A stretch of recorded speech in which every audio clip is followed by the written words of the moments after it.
Hello sports lovers, welcome to Sports TV. In today's episode, I was recently asked by my cousin whom I think is the greatest heavyweight of this era and if that person can be compared to the greats of the past like Muhammad Ali, Sonny Liston, Joe Frazier, George Foreman, Lennox Lewis, Evander Holyfield, Mike Tyson, etc. I thought of it and I said no. The resume of these guys are recently weak. No heavyweight of this modern era can be compared to them.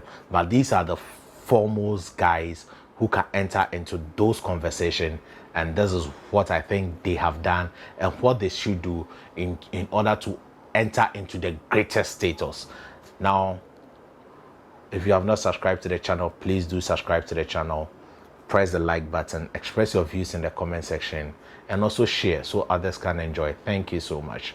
Now, these four great guys are Deontay the Bronze Bomber Wilder, Tyson the Gypsy King Fury, Oleksandr Usyk the Cat, and Anthony A.J. Joshua. Now, let me start from the camp of Deontay the Bronze Bomber Wilder. Deontay the Bronze Bomber Wilder was the former WBC champion. He held that title for over 5 years. He made 10 title defenses, though a lot of boxing fanatics argue that the level of opposition was weak. But let's give it to him. Anybody above 220 pounds can crack. And if you've been able to withstand all those title defenses, then that makes you a very, very good heavyweight of this modern era. Let's forget about the narratives, the level of opposition. So far as that fight was approved by the WBC, that makes the person in the top 15 of their rankings. Now, Deontay the Bronze Bomber Wilder, this is what I think he should do. I think Deontay the Bronze Bomber Wilder needs 5 fights in order to enter into a conversation with the likes of Muhammad Ali and Lennox Lewis. These are the fights I think he should know. The Helena's fight has been made, so I think it's a decent fight or a good fight for a comeback. Because Helena's himself is coming off a 2-fight win against Adam Kanowski, so he is in form, whilst Deontay Wilder is coming off a 2-fight loss to Tyson the Gypsy King Fury. So if he's able to beat Robert Helena's, then faces someone like Dillian White, that's a B-level fight, gets a world title opportunity besides Tyson the Gypsy King Fury, let's say Oleksandr Usyk or Anthony Joshua, whoever wins, Deontay Wilder faces the person and comes out victorious. If there's a rematch clause, he exercises the rematch clause and give a next generation boxer, a Gerald Anderson, Daniel Dubois, Frank Sanchez, the opportunity and beats that person. I think this would be a good enough resume for him to be on the greatest list conversation. He may not be your topmost, but he would have a legitimate place in the conversation. Now let me move to the camp of Tyson the Gypsy King Fury. Tyson the Gypsy King Fury is the only heavyweight on planet who have won all heavyweight belts at stake. He is now the WBC and the Ring Magazine, and he holds claims to the lineal belt, which is virtual, but a title in which is revered so much in boxing. Now, Tyson Fury became the WBC champion when he defeated Deontay the Bronze Bomber Wilder on the 22nd of February 2020. After that was when the pandemic broke. He rematched him later and still did justice to Deontay the Bronze Bomber Wilder. But this is what Tyson Fury did. Tyson Fury faced a guy whom everybody think he would beat him, that is Vladimir Klitschko. Tyson Fury, before I go into the Klitschko fight, Tyson Fury has not fought a lot of opposition, the high level of opposition, but he has dethroned kings. If you want to take over an area, you don't go fighting peasants, janitors. You go in for the king's head, and Tyson Fury went in for the king's head. And the king at that time was Vladimir Klitschko. Vladimir Klitschko was like the Sonny Liston who fought Cassius Clay. A lot of people knew that Cassius Clay could not beat Sonny Liston, Costamado said it in a face-to-face with Muhammad Ali, but Tyson Fury went ahead and dethroned Vladimir Klitschko at Düsseldorf. All odds were against him. That was boxing. Though a lot of people would say it wasn't brutal, but Tyson Fury outworked Vlad. He outsmarted Vlad and bullied Vlad. That is heavyweight boxing. And Vlad is no mere boxer. He is also a modern day great. He is a future Hall of Famer. For him to be handled like that by Tyson Fury after not being defeated for the past 10 years, I think Tyson Fury deserved a lot of credit. His lifestyle outside the ring made him go down a lane in which you don't wish for even your worst enemies. But fast forward, he came back for the likes of Pianeta, put himself together and came back and fought Deontay Wilder, which ended up in the draw. In the rematch, he dethroned another king who was ruling a certain area. Tyson Fury went ahead and dethroned a king again. Because as at that time, Otto Wallen and Tom Shores, though they were ranked by governing bodies, they were not big names in the boxing industry. So he went ahead and dethroned Deontay the Bronze Bomber Wilder, this time in an emphatic manner in the 7th round after his coach Mark Brilliant threw in the towel. So Tyson Fury has dethroned kings, and he is the type of guy that before fighting Dillian White was not used to fighting big names. Then he fights one big name and take a win off that person. I think that is the best way to take authority. You go in for the head, you chop it off, then you take it, then you take control. So I think it's a good way, but he needs a lot more, because the likes of Muhammad Ali, they've had 9 title defenses, they've had 10 title defenses, and they have a rich resume. So being compared to somebody whom I don't think as laughable as at now, but I don't think that is beyond Tyson Fury to be an all-time great. If he puts in the work, he can be an all-time great. And these are 4 fights I think he should do in order to be an all-time great. I think he should enter into the undisputed titleship with the winner of Oleksandr Usyk and Anthony Joshua.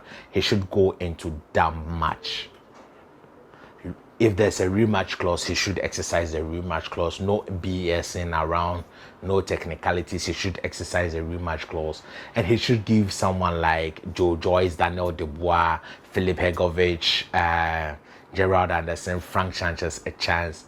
And also beat another top heavyweight.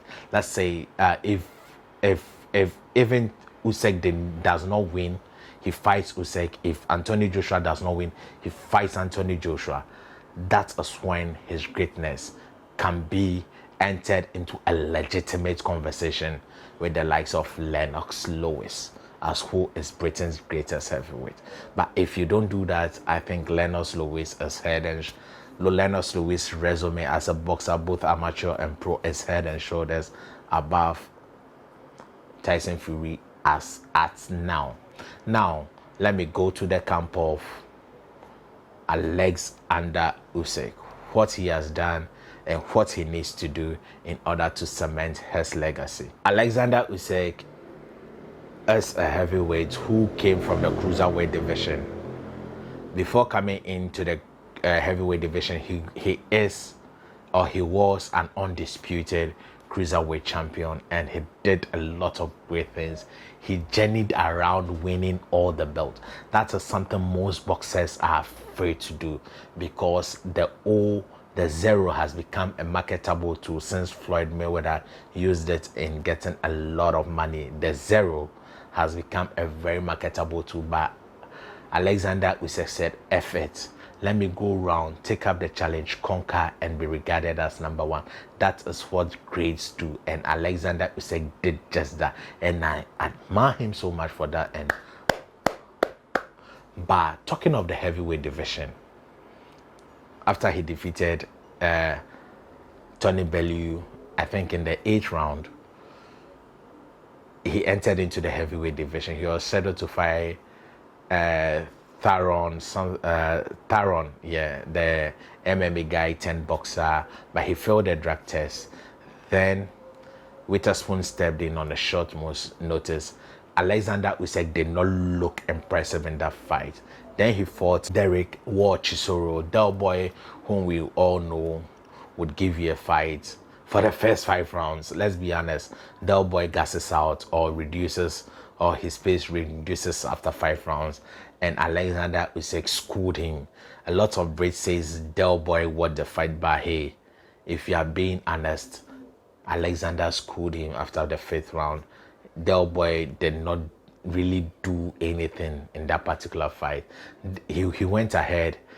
As at that time, he was even the mandatory for Anthony Joshua's WBO champion.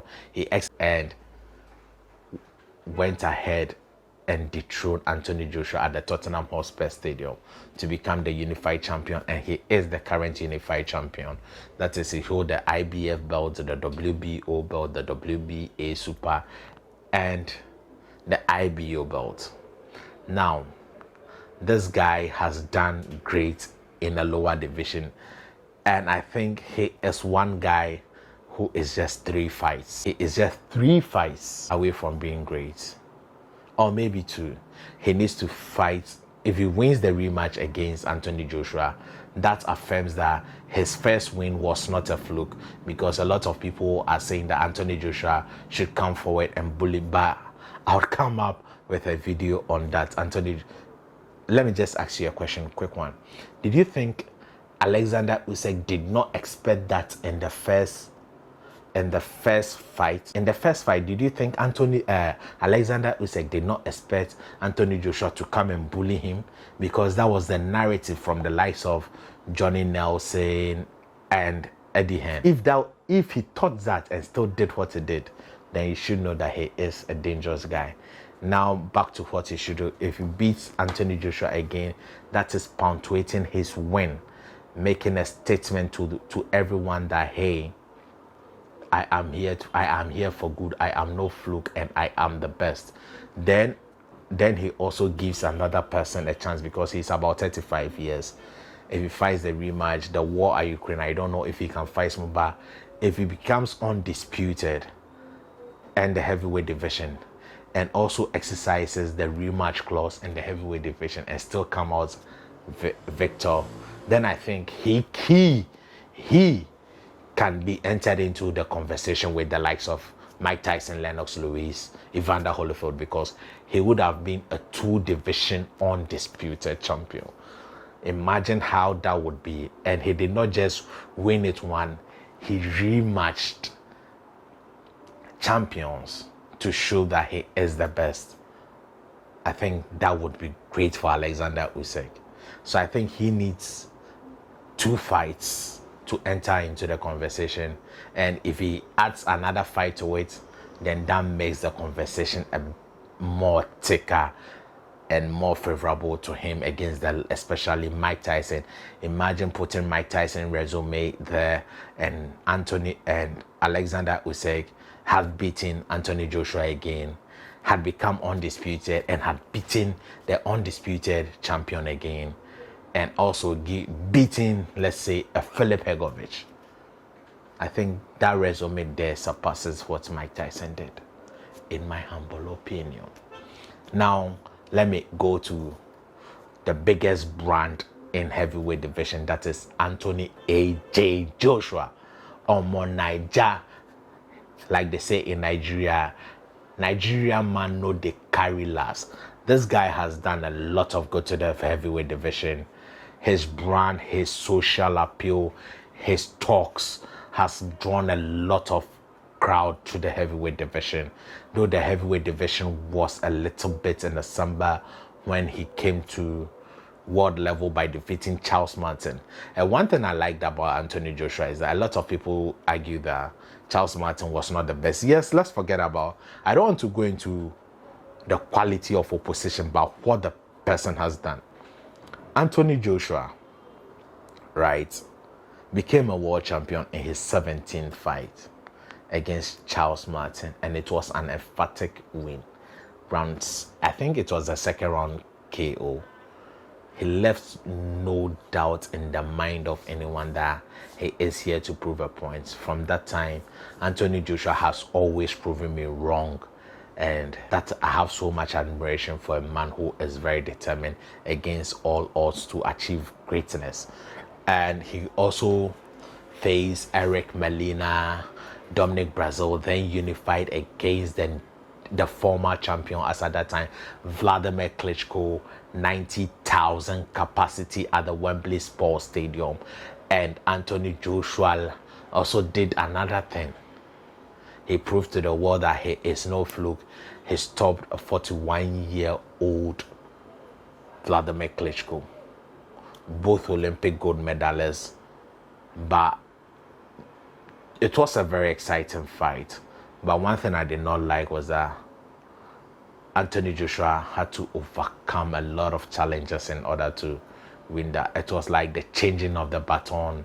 Though Tyson Fury had beaten Vlad in the first fight, the baton did not change hands.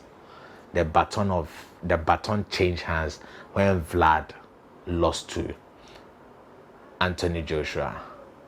Then he fast forward, he fought couple of people. Then he was in another unification fight against Joseph Parker, who had then beaten a former a future champion, Andy Ruiz Jr., to become the WBO champion.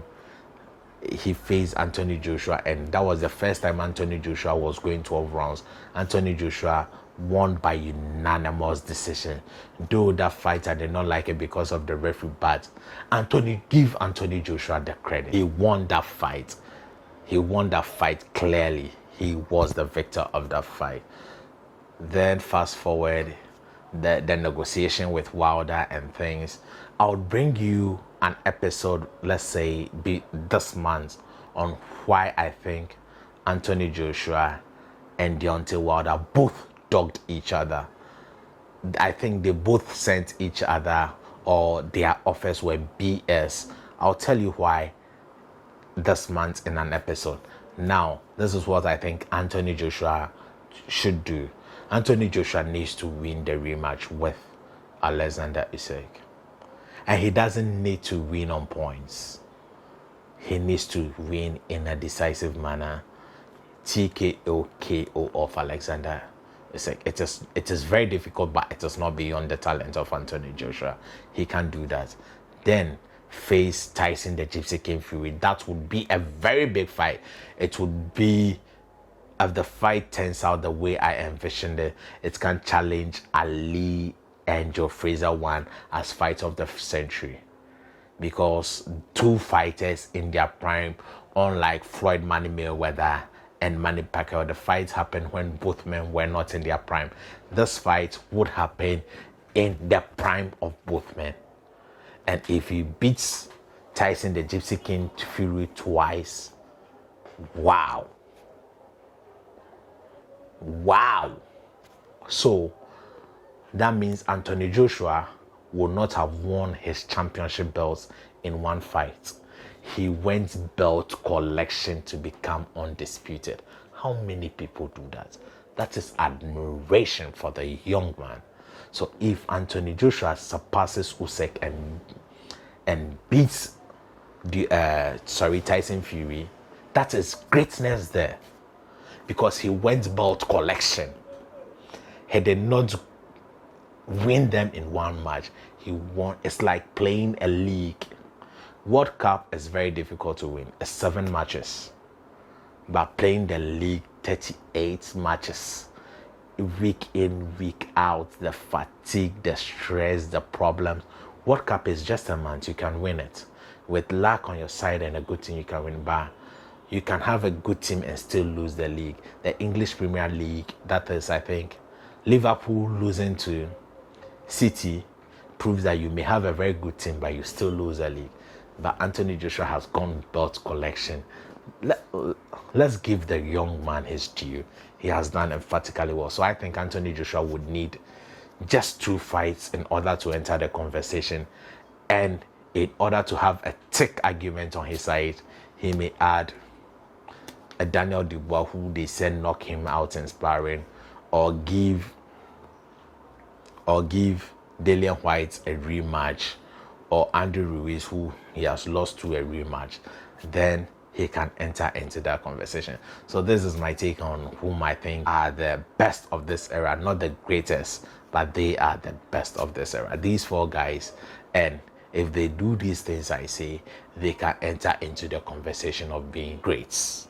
So this is my take. Let me know what you think. Express your views in the comment section. Press like and also share so others can enjoy. Remember, your greatness has no limit. Stay positive.